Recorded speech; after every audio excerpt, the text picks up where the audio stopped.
resources. Thanks, Felix. Good, thank you, Emma, and hello all, and thank you very much for coming along to this session, and thank you for having me.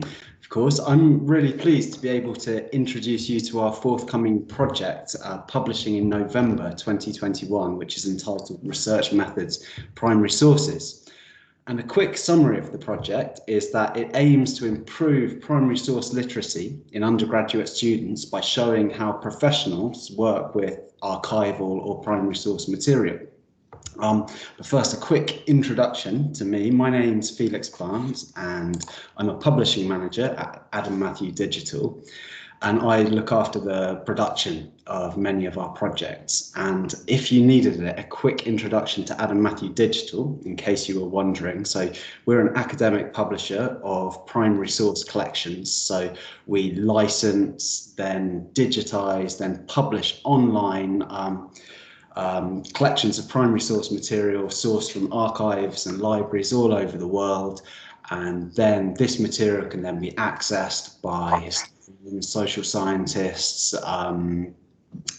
people in literature departments, wherever they are in the world, via purchasing institutions. So as I was saying, the source material we publish relates to fields such as history, literature, social sciences, media studies, and more. And so, yes, we've been lucky enough to work with some amazing archives and libraries around the world, the National Archives, the British Library, loads of various US and Canadian collections. But today I'm going to talk to you about a slightly different venture we've been undertaking over the past year. So Research Methods, Primary Sources, it responds to a need for primary source literacy in undergraduate students.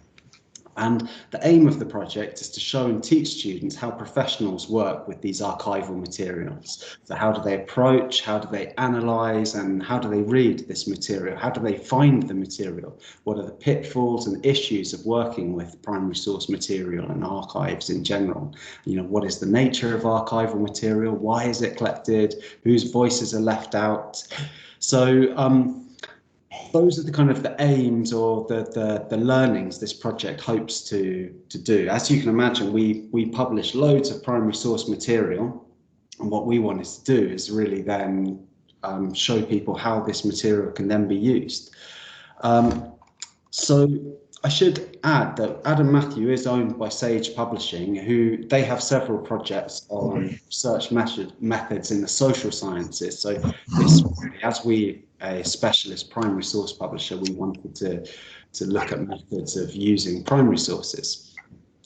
So I'm just going to talk to you now about what's in the project. So the platform we'll be publishing breaks down into three broad areas, and these are learning tools, which are written pieces and videos about the practicalities and concepts of archival research. Then there are case studies based on digitized primary sources, and these are written by academics. And then there are also practice sources, and these are sources on which students can then go and implement the concepts they've learned, you know, with that professional scaffolding they've read about. So first of all, I'll talk to you a little bit more about the learning tools, and I'm going to show you I'm going to share my screen at a few points just so you can see elements of the site. It is being built at the moment, it is in its kind of beta phases, but you can get a sense. But anyway, learning tools. So these consist of written pieces and videos by archive and library professionals and academics on some of the key concepts of working with primary sources. So we have how-to guides such as conducting a research project, how you use digital tools such as, you know, GIS, spatial technologies, how do you do data mining, how do you use oral histories, how do you research marginal groups. Then in other learning tools, there are more conceptual pieces such as, you know, the history of archives, why some sources are archived and others aren't, the philosophy of history, the ethical considerations of working with archival sources. So I'm just going to share my screen briefly so I can just demo some of this material for you. So you can see here, it's a piece about ethical considerations in the archive. What I want to demonstrate here is really the piece can be used for self-study. It has learning outcomes, or of course you could use it in, teachers could use this in seminars. So you have all the information here. This is a piece about ethical considerations in the archive. Just showing you a few more of these learning tools. This learning tool section also contains quite a few videos, and this ranges from meeting archival staff, so you know what archivists do, what conservators do, a little video about the history of archival practice, curators and so forth. And excitingly, we also have various shoots as well of behind the scenes in various archives, so how they work. So we're going to have something with the National Archives, the Imperial War Museum, the Senate House Library, the British Film Institute. This is Hagley Museum and Library. So that is some of just demonstrating some of the learning tools content.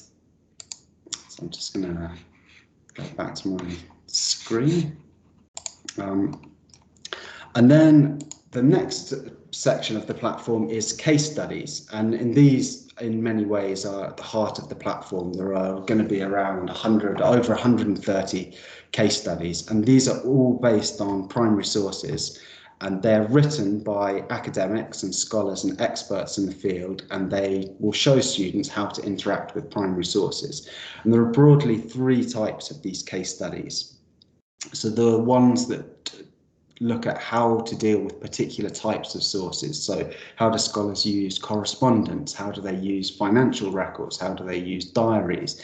How do they use government records? How do they use census data? And all the kinds of different genres of primary sources you may find. And then you also may have cases that deal with very typical subjects that people use primary sources in their research for. So war, gender, economic development, media, propaganda, indigenous peoples, and much more. And then thirdly, of those case studies, we will have a handful that deal with data sets. So how people use data in primary sources or extract data from primary sources. So case studies we'll have is on, say, 18th century colonial records, shipping records for the Caribbean, or American Civil War hospital data and others. So I'm just going to show you an example of one of these case studies, just so you can get a sense of what they will look like.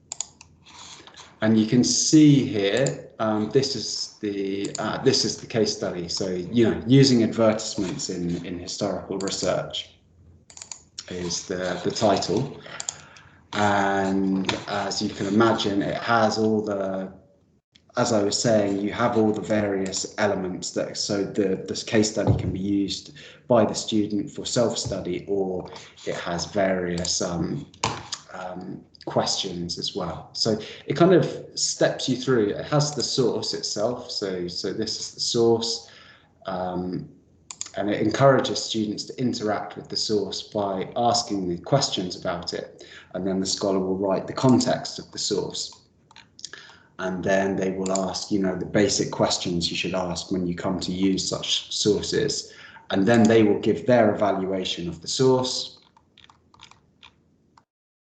and then other sections will be, you know, further questions for the students to ask. And of course, you can also see the source just on its own as well in metadata form and the information. I should add at this point that all our case studies and our essays are actually peer reviewed by academics, so everything has been through a review process. And I should also add that you can also, you know, download the sources. You can download the essays as well, and the text that the academics have written. And again, this is so teachers, for example, might want to offer just their students the source without all the commentary that the academic has given on it, so they could structure their lesson. So that's the idea there. So just a note on the sources we've tried to find. So, and the topics, we have endeavoured to use a wide range of authors. So our authors come from all over the world, from Europe, North America, some from Asia and Africa. So we have really tried to get as many voices as we can with these. But in summary, on the case studies, these are really look to provide practical introductions to working with source material, and they demonstrate the methods and approaches that professionals take when working with this type of archival material. And the final element of the site is the practice sources, which are several hundred digitized primary sources. I think it's tens of thousands of pages of primary source material. And the idea is that students, once they've worked through a case study, are able to go and find similar material and see if they can apply the lessons. So, for example, again, I will just share my screen, and here are all the practice sources you can get. So as you can imagine, we've tried to get a wide range of sources from, and these are all sources that have been published in Adam Matthew projects, and they'll run from the 1500s to the 20th century. So we've tried to get a wide temporal range, a wide spatial geographical range, within the constraints of what we've published. But the idea of these practice sources, if you've done a case study on financial records, for example, you can go and find more financial records and see if you can apply the lessons you've learned. Excuse me, this filter is not working. As I say, the site is in beta right now.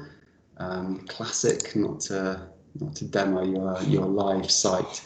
I'm afraid I've lost the link there, but what you can see there is that you can filter your list effectively of practice sources. Just a note on where they come from. We've got about 49 archives and libraries we've partnered with, so such as the Amistad Research Centre, Canterbury Cathedral Archives, the Gilder Lehrman Institute in New York, the British Library, the National Archives, various special collections in the US. And as I say, yes, we've looked to include a wide range of materials that students can work with.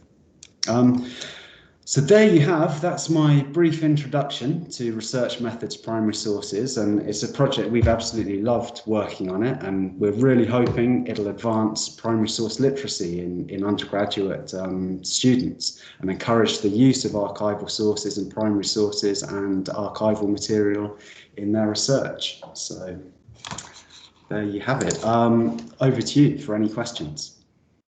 Thanks so much, Felix. If anybody has any questions, use the raise your hand function.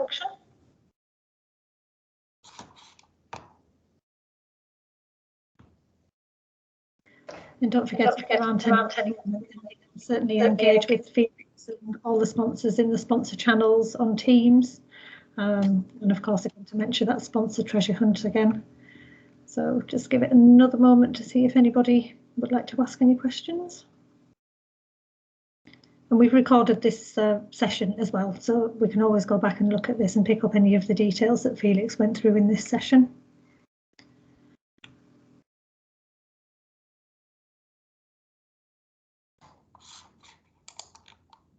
Okay, well, we'll leave it there then. So thanks so much, Felix. Thank you. Obviously, massive thank you to Adam Matthew Digital for all the support for this event. Really good to have you here today with us, and we'll continue to interact in the sponsor channel and ask any questions over there. So thanks so much. If anybody is wanting to move on to the next part of the conference, then the quiz will be getting underway just now, and then we'll have our closing comments from Rosie Jones, the chair, at 5 o'clock. So thanks everyone, and again, thanks so much, Felix. Thanks for having me. Bye bye all. Thank you. Bye.